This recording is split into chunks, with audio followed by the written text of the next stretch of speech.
Hello, welcome. Hi, I am Whitney Kobrin and I am a love coach. And today, with our theme being about finances, I wanted to talk to you a little bit about the ROI, the return on investment for coaching. There are a lot of different kinds of coaching. Most people think of a life coach, uh, and there are also business coaches, career coaches, and as I mentioned, I am a love coach. So when people are thinking about spending money on getting help, having somebody to guide them and support them, oftentimes they're hesitant about spending that money. They want to know exactly, what am I going to get out of this? And in business, it's easy to measure the return on investment because the money that you spend on consulting services or equipment or training oftentimes will equate to a product or an outpouring of money as well. So you spend money to make money.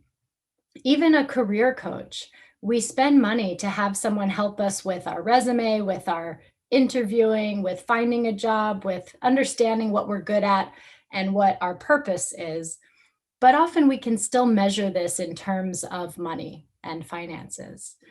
And when it comes to a love coach, the return that people get is not going to be money. So, how do you measure the return on investment? So, I'm going to take my time in answering this question, and I'm going to do it by telling all of you a bit about my life and my story and how I got to this point of being a love coach and understanding and empathizing with the challenges that women face today and how I came to understand the lessons that I now teach in my 90-day program called Love Yourself and Love Your Life. My story starts when I was 13 years old.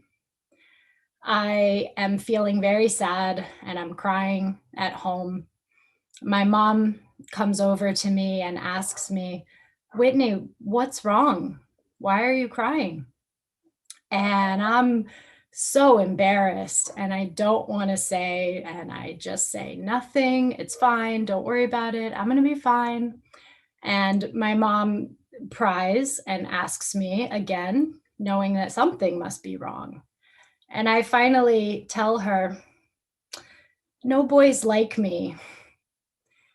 And looking back, I can laugh at that. But at the time, I really was feeling like I must not be good enough. I must not be as good as everyone else that seems to be getting this attention. And I know that this also stemmed from not having my father around. My parents divorced and we moved to another state, and I just didn't see him and didn't have him in my life for a long time. And it led me to this feeling of just needing the love and affection from boys or from a male. And I know that a lot of women out there can relate to this. And I find that several women that I've worked with are in this place currently. No one likes me. I'm not good enough. And what happens is the reaction to this is to try to be what people want. So this can look like the "I'll make you love me" pattern, where if this person says they want a brunette and you're blonde, you dye your hair. Or if this person says that they, will only date someone in a certain profession, that you try to be that, or that you try to do things for them to prove your value and prove your worth. For example, if you really like someone and you want it to work out and that person's not giving you a lot of attention, you might say, "Well, I'll come to your house and I'll cook and I'll clean up and I'll take care of you and I'll rub your feet." And It's really a desperate plea, even if the person doesn't want to seem desperate or feel like they are desperate. It is interpreted that way. So that's really where my story starts, and that was my first struggle and the first lesson that I learned, because throughout my teens and 20s, I felt this way. I felt not good enough. I felt like I just wanted someone. And so anyone that came along, I would go along with and give myself away or try to create some sort of connection. And I ended up pregnant and having my son at 24, which was really a wake up call for me in my own growth and maturity.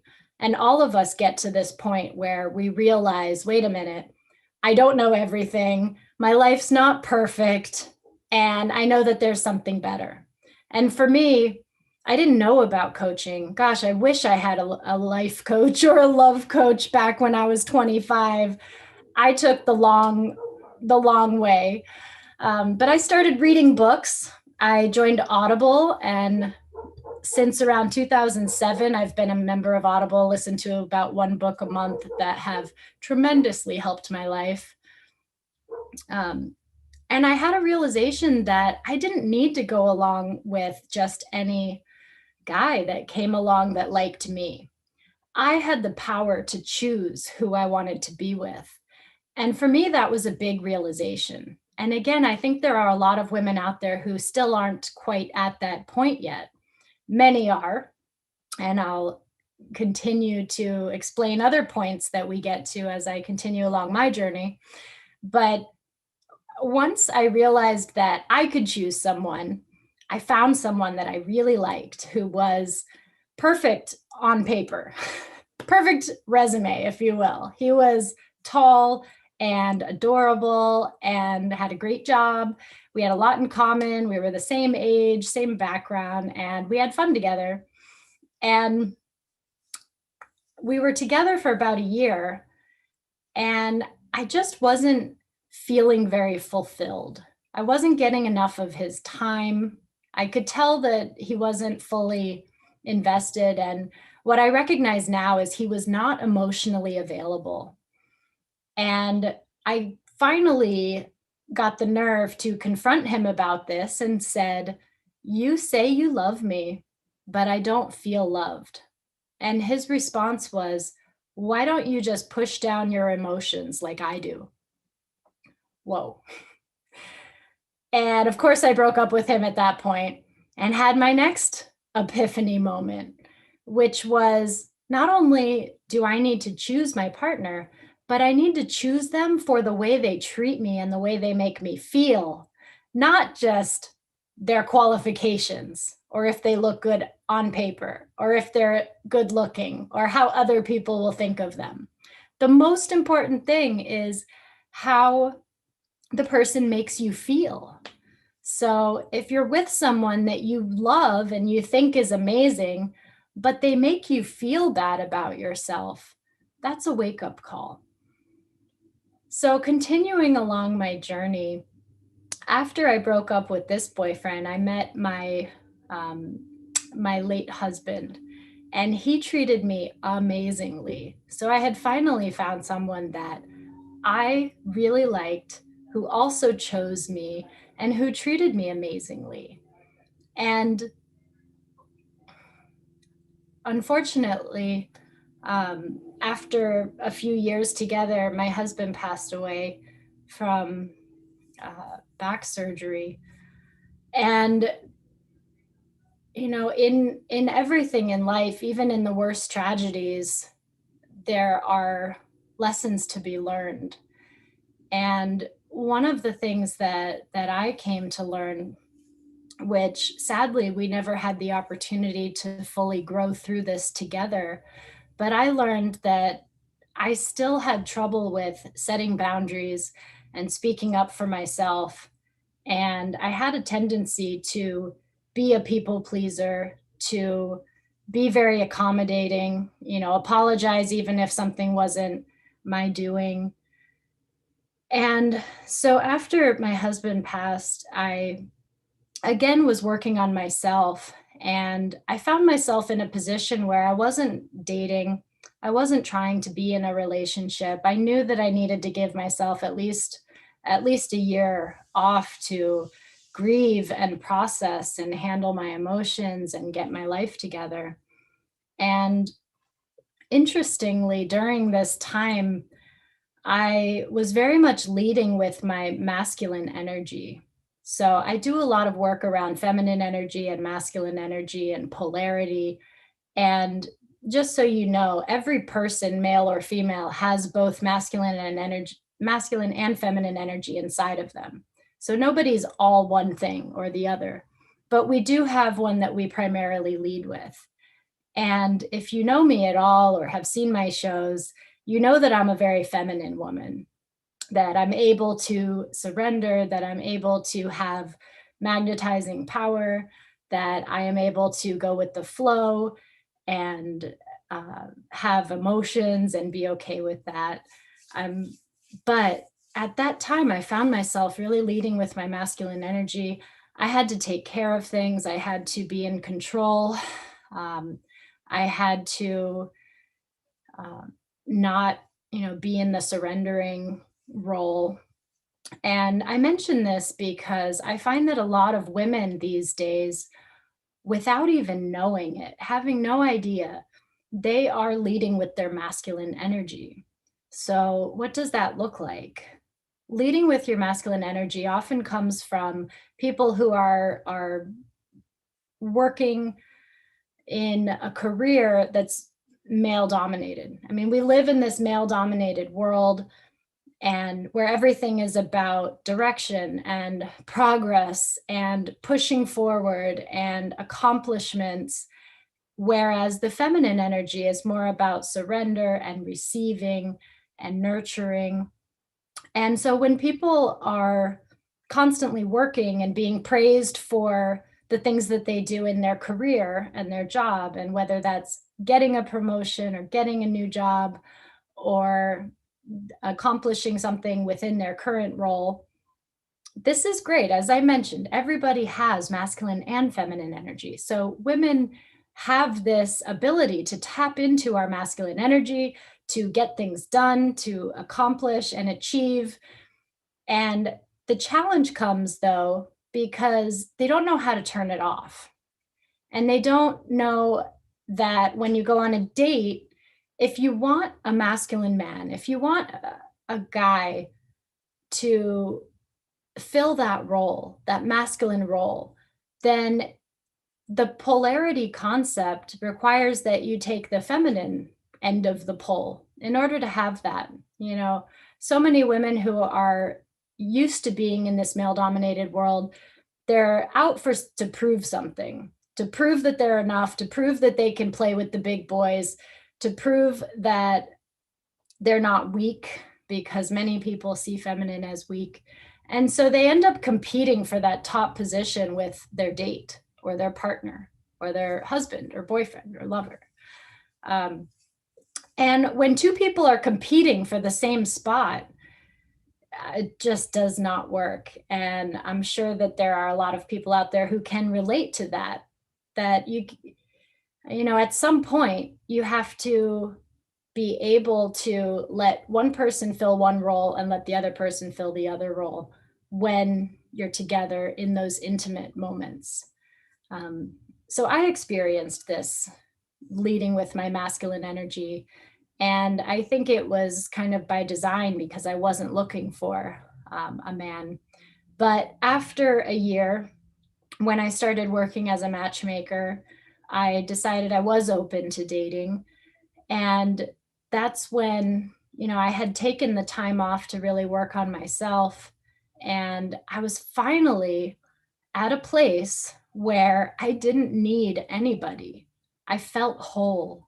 I felt complete. I felt confident and comfortable in my own skin for the first time ever while dating. And it's no coincidence that in that moment of feeling confident, whole, complete, and not needy, that I met my now partner, who I've been with for over 2 years. Um, so that was my other epiphany was, it started with I don't have to just go along to get along. I don't need to just go with whoever chooses me, but I have the right to also choose the right partner for myself. And then it evolved to, okay, then I also need to make sure that that person is treating me the way that I deserve to be treated, that I have the relationship that I want to have, not just the person I want to have.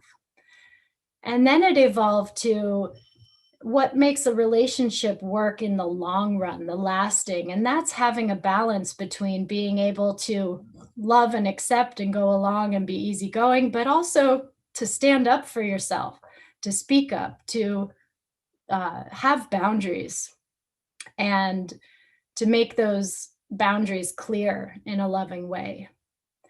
And then the next step of my own evolution was to really feel whole and complete as myself, and to know that I don't really need anyone, but that I do want someone, and that somebody who is on my same level and evolved and knowledgeable themselves, that that kind of partnership would really add to my own life and make it amazing, and not just fill a hole or fill a void that needed to be filled.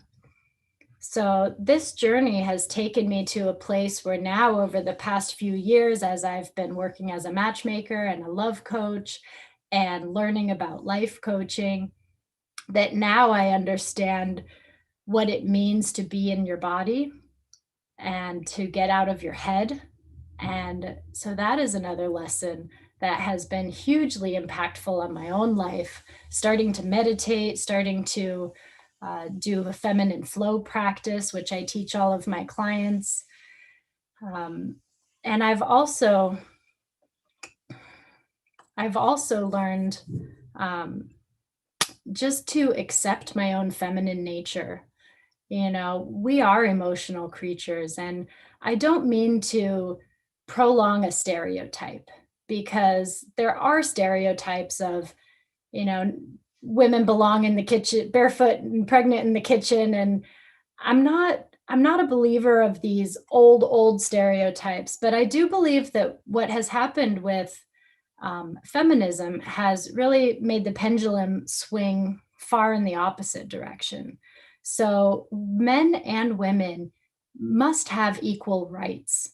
And that's what feminists fought for in the beginning, was we both have the right to work, we both have the right to own property, we both have the right to vote, we have the same rights. But to say that men and women are exactly the same and that there's really no difference would be to deny science and biology. And not everybody fits into these categories. Maybe 80% of women are fully leading with their feminine energy, or identify as feminine, and maybe 80% of men identify as masculine. So there are people who are outside of those structures.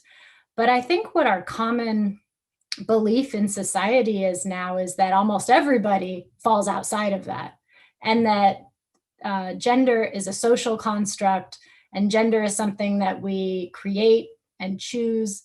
And I know not everyone will want to agree with me, and that I'm maybe pushing the envelope here, but I will stand firm in my belief that most women are feminine, and most women are built the way that we're built because of our evolution. There the evolution the evolutionary process over millions of years has created not only our physical form, but our mental, and the way that our brains work. There is scientific evidence that men are more problem solving focused, and that women are more concerned, or women have structures in the brain that are more highly developed around nurturing and relationships and harmony. And so that's natural. And when we go against our natural way of being, we end up, out of our own alignment. And so I find that most of the women that I work with, they start out with goals like, I want to feel more relaxed because I'm stressed out, I'm overwhelmed, I'm unhappy. So they want to feel more relaxed. And that's definitely something that I've um, I don't want to say mastered, because of course I'm still growing and learning myself, but that I've really gotten a handle on is my own relaxation. Another thing that women want help with is they often just can't make relationships work. And I work mostly with single women. And single women will tell me all the time, oh, there's no good men out there. I just don't know how to choose them. My picker is broken. Or they find themselves in the same patterns over and over again. If you want to know more about patterns, I've done a few other videos you can watch about the damaging dating patterns that women often repeat and fall into. Um, but one of the other goals that women often come to me with is that they want that partner. They want someone that's going to not cause them stress and anxiety in a bad relationship, but someone that's going to bring out the best in them and encourage and support and love them. And so the process that I take during my 90-day program, Love Yourself and Love Your Life, is not about finding a man, because what I have found is when you become the best version of yourself, when you become someone that can consciously choose your reactions and to be relaxed and to be happy and confident and to feel whole and complete, that your partner will show up. I do have another class that I teach about online dating and how to communicate and how to find that partner, and more about masculine and feminine polarity. But that's the advanced version. We have to start with the self. I do these programs. I do one-on-one individual coaching, but I also do group coaching with this Love Yourself, Love Your Life program. And the group coaching is really amazing too, because I get women from all different backgrounds and thoughts. And, I'll have one on one end who has, who doesn't have strong boundaries, who's been a bit of a pushover, who's a people pleaser. And on the other end of the spectrum, I'll have a woman who's type A, take control, very driven, accomplished. And when they're in the same group with each other, they illustrate my points so well, because these women recognize that not everybody sees the world the way that they do, that there is another perspective, and that being an extreme on either side of that spectrum can be damaging. And the goal there is to find a balance between being giving, generous, receiving, surrendering, while also having very firm boundaries and being able to speak up for yourself. So, through this program, the result is that people feel more comfortable, embodied, comfortable in their own skin, more at ease, more relaxed, less overwhelmed and stressed, and that they're able to date in a way that they've never been able to before, where they're having fun, they're enjoying themselves, they're relaxed, and the right kind of guys are showing up and sticking around. So that's a little bit about my life journey and how my life journey has led to create this love coaching program for women who are stressed out, overwhelmed, and just don't want to be single forever. And I absolutely love what I do, and I open up the opportunity. If you're watching this and if any of this resonates with you, I offer free 1 hour consultations for anyone. So go to my website, hearthunterslovecoaching.com, sign up for an appointment, and we'll just talk. I'll get to know you and your story, your patterns, as well as what you're looking for, what you'd like to get out of your life, how you'd like to feel. and we could see if this might be a fit and what kind of program would work for you, whether it's the 3 month, the 6 month, individual coaching, or group coaching.